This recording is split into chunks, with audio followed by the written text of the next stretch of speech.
Ticket, please. Right then, just head inside the tent.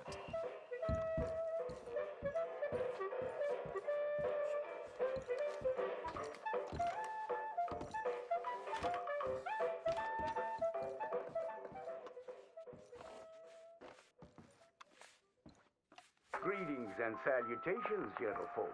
This here's the story about a young couple from the village of Annisburg that was courting a few years after the Revolutionary War. Courting in the woods, as you know young people want to do. Stealing away all sneaky-like. Girl by the name of Ethel Beauchard snuck out of the parlor one evening just as soon as her mother went out to hang clothes on the line from the washing. She met up on the road by her farm with a boy by the name of Eugene Hutton. Now, the Hutton boy was an athletic chap, liked boxing, fishing, and swinging Indian clubs. It's quite singular to the story that he didn't seem all that inclined to go to war in the preceding years leading up. Well, they walked in the woods for a while. Pretty soon they lost their bearings and no longer knew the north from the south, nor east from west neither. Then they heard a low moaning sound. "What's that terrible noise?" she said, all a-tremble. "Must be a sick calf looking for its mama. They've been known to bawl like that. Let me take a look," said Eugene. Well, old Eugene went and disappeared around a tree, came out the other side, and gave her a terrible fright. Boom! She let out a shriek, then went to chastising. "You should be ashamed of yourself, Eugene Hutton," she said. "Instead of giving a girl protection, you go carry on acting foolish and fresh like the Queen's prize jester." But right then and there, a chilly wind blew through and knocked off Eugene's hat. "I need to get back home. My mama has a terrible temper. She's like to stomp up and down if she finds out we're missing." She is a fair, stout woman, Eugene noted.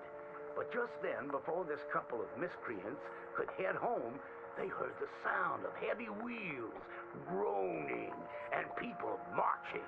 The cacophony grew closer and closer, and through the fog they could make out the shapes of ghost horses pulling spectral cannons, and dead soldiers marching as if their graves could no longer contain them, each wearing a vile red coat. "You will pay for your moral transgressions," the dead soldier howled, and cut his head clean off. Miss Beauchard shrieked in horror as Eugene's head landed right in her hands, his eyes still darting about, attempting to discern what horror had transpired. Little Miss Ethel Beauchard ran as fast as she could, stumbling and getting caught on trees as she tore through the forests. Terrified for her life, the dead soldiers marching after, hungry for blood. When she returned home, she told the people of the village that an army of the dead had taken Eugene within the confines of the fog.